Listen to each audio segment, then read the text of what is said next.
Ndio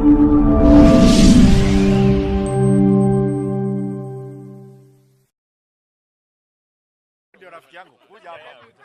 Oh yeah, that's a good Kuja hapa. You fight for the space. Yeah, yes. Eno. Black goods. Gani?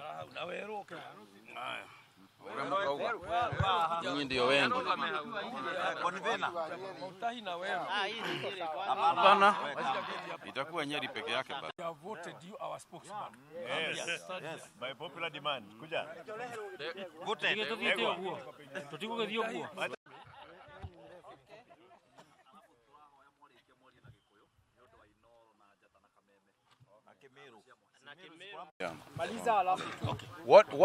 What we are basically saying is that in order to have an effective parliamentary system of government, and the proposed system within the current BBI, it is mixed member representation, because you're talking about maintaining the 290 constituencies, but yet recognizing that we must have a system where one person, one vote is the principle of democracy. Therefore, in a proportional representation system, a proportional representative system assumes a situation that can then be the bedrock on which you can form a parliamentary system. You cannot have a parliamentary system of government unless you have proportional representation of the people. Because what then would happen is that you would have a skewed system akin to the United Kingdom, where a minority can be in power because of the skewedness of constituencies. So fundamentally, the issue of one person, one vote is key, and the basis on which we can form a parliamentary system. Even if we have the proposed one, which is a mixed member parliamentary system, that's okay. But by the end of the day, there must be a top-up that allows that one person, one vote principle is adhered to. The advantage of having a proportional system and a party list is that we will then be able to address the issue of gender representation, because the party list will be forced to have that principle of not more than Sana. First and foremost, we have started by congratulating the team, the BBI team, that put together this document. Clearly, it is a document that took time. It is a document that took commitment and passion to put it all together. The purpose of today's meeting was basically to listen to some of the highlights that are in the document, and for us to engage with some of the technical people who are involved in the collection of data, how they put it together, and why they did what they did. In exchange, we will, of course, be also responding to some of the issues. We will agree with some of them. We will disagree with some of them. But by the end of the day, any constitutional amendment is a negotiated document where nobody gets everything and nobody gets nothing. That is the whole purpose of a negotiation. And therefore, today, we are looking at this document from a socio-economic and political perspective, and looking at what is the interest of not just the Mount Kenya people, but how can Kenyans prosper through the use of this document. We recognized the purpose for which the document was put together and the background from where it came from. The idea of conflict in Kenya every 5 years is something that is detrimental not only to the social and economic well-being of the people, but even to the health of Kenyans. We are looking at this thing, we are looking at this document from a position of posterity and asking ourselves, is it possible for us to use this document and to create an environment in which our children will relate better than us and our forefathers? And therefore, our commitment is that we will not ignore anything that has been put in the document, in the BBI document. We will read it, because that is part of the purpose. We have just been given the document. We will read it, and we will give our views in as strong a term as we can. So I would like to ask my colleagues also to add whatever they feel that we can add in order to have a proper dialogue and to engage BBI, especially now that their term has been extended. We want to engage them and ask them, why was A put instead of B, so that we can have a proper understanding. As we go to domesticate the document to the masses, then we will go from an informed perspective. Important that we have gone through this process. We know through this BBI process, there's a possibility of transforming structures and the institutions that can make the country come together as one. Because our interest as leaders is to see how can we make our country better, how can people be united, how can we have cohesion, how can we avoid conflicts at every stage.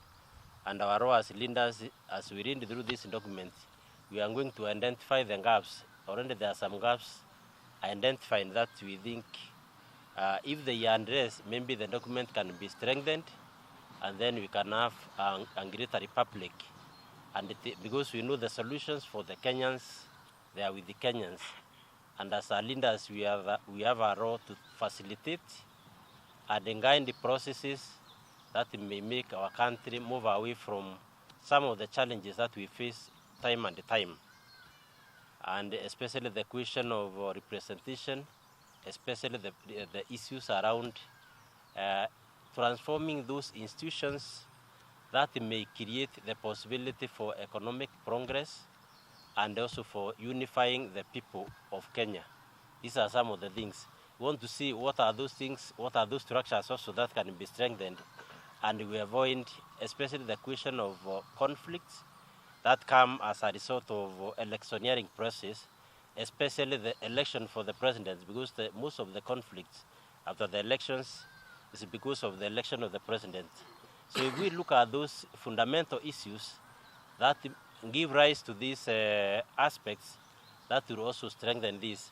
If we look at those issues that make people feel excluded or not included, then that will help. So I think this is a new process that may give birth to a new republic, that may strengthen, bring out the issues that may not have been covered by the 2010 Constitution. So those issues can make our country stronger, and that is our interest in going through this document as people and then see where we move. Voice from MWENYE. But you can look on the other side of the coin. We are looking at Kenya, the political system. We are looking at Kenya, not even burying our hands in the sand. If you look at the BBI, the essence of BBI was started through a political process. It was the president and Raila who shook hands. And they were the two opposite sides of the political divide in the last elections. So they are coming together, and the production of this document is an effort to bring Kenyans together. So we as leaders, we assist of the opportunity to bring Kenyans together. And that's why we are meeting here, to find ways and means of how we can enrich the BBI document.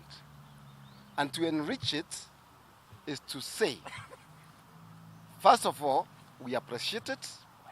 Second, we digest it.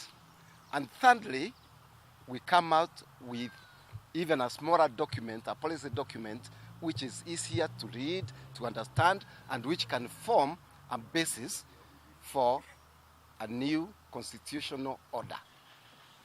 That is to say, we might, for example, we might come up and say we want a parliamentary system.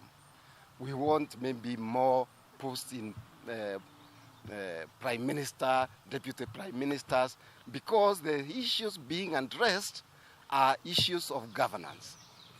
But those issues of governance are important in that governance is what directs the growth of a nation. If we fail the political governance, then the whole country fails. And We are part of the system. We are part of the country. There's no chance all these brains we want to see a failed state.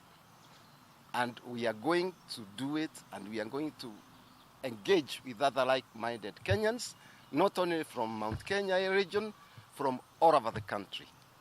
We are only giving our voice because we have to be part of the system. And we support the effort, and we are going to address it and to give our views, to put it in local language. Overall, ni tu kuongerera vinya na ni tuise uguo president anyitire njara ya Raila endaga Kenya yonthe icokanirire nigetha andu aria meciragia Kenya no yatukane yacokanirira ti uvoro wa kiama ni uvoro wa Kenya na uvoro wa Kenya twi atongoria tugwatiririte uvoro ucio na vinya muno nigetha Kenya ikorwe ciana cietu ikaria matunda maria mega twi ya rutuira na nitungienda Kenya ikorwe indi mundu angigua ngumba gutura kuo anaumite ruraya. Asante. Thank you. Voice from the Rakanini. That we've already received after the launch of the same by His Excellency, the President, some times back. We are happy that some of the highlights on these documents are some of the things and the questions that Kenyans have been asking before, and that the document looks like it is really fulfilling some of these things. However, on the economic front, the document may not have pointed out, because it has looked at some economic areas like tea, like coffee, but you see this area is not homogeneous. There are some other economic areas, issues that needs to be addressed, but as we go forward, forth, then we are likely also to include those kind of things, like say green grams, like where I come from. Green grams, I've not seen it being mentioned. Or sorghum, things like cotton, so, and even cows, and then goats, although my name is also one of those. So these are some of the things that we also need to look at, even if the document has not pointed out, but because we are still interrogating and the period for the period for the members has already been extended, then I think they're going to look at it in future. So even from Darakanidhi, and even where I come from, we are supporting the document, but we need to add more on some of the things in the economic front. In terms of politics, I think there's unification now. There's some unity, but as one of us has pointed out, we might even require to give out some more posts, for, especially in politics, for purposes of unifying Kenya. Because what has happened is that even this crisis that we get, or conflicts that we get after every election, or electioneering period, is because of politics. So we shall need to look at, especially the minority, whether they will be fitting within the document and in future electioneering. Thank you so much. Asante. About that, and this is simply views now, opinions, is that first and foremost, the entire process was started by the Right Honorable Raila Odinga and President Uhuru Kenyatta. They are the initiators of the document in the first place. Secondly, so far as I know, and I don't know, I can stand corrected, as far as I know, I do not know of what other side that can be there, because nobody is refusing to agree with BBI. Who has refused? Who has said that they are on the other side of BBI? I have not heard anybody. So which is that other side that wants to be included? So as far as we can tell, it's an ongoing process. You know, we must understand that in a political process, there will always be differing views and differing opinions, and that's the beauty of it. Because going forward, there will be those who will say, we didn't like this and we didn't like the other. It will not be a question of whether we are for or whether we are against. This document at the moment has not presented a situation for and against. I think when we put the referendum question, that is when people can then say, we agree with it or we don't agree with it. But so far, it's consensus building. ya Nyandarua. Tuko na miaka 10 sasa tangu tupate ile katiba mpya, na wakati huo wote sana miaka 7 kutoka 2013 tumekuwa na serikali za makaunti. Wale in charge ya makaunti, wale wako bunge, wale wako kwa county assembly, we have experience. Na ndio wakati BBI walikuwa wanazunguka nchi hii, wananchi walipeana maoni mengi sana, na tunafurahi kuona vile kitabu hii imeandikwa. The captured waliandika mambo mingi sana ambaye wananchi wamesoma. Ile katiba ya 2013 kuna mambo tuliandika huko kwa kupenda kwetu, lakini kwa hii miaka 7 sasa ingine inataka tuliangalie tena, because now we have experience and we are very happy. Tumefurahi sana kuona, ukiangalia kama mahali mimi na wengine hapa tunatoka kama Nyandarua, mahali kunatoka maziwa, viazi, na vitu vingine kama hiyo, na hii kitambu vile imeandikwa kutoka wa leo, nchi yetu itakuwa ikiangalia economy kutoka chini. Ndio ile ma industry isiwe tu ya juu, hata ile ya mazao kutoka machinane kule wakulima wako itaendelea. Kwa hayo sisi tuwafurahi, tunaunga mkono, hata ingawa pengine tutasoma na tutaelewa na tuelewe watu wetu. Ndio wakati wa final views na final resolutions, nchi yetu iwe tumepata hiyo maoni kutoka kwa kona zote za nchi yetu. Asante sana.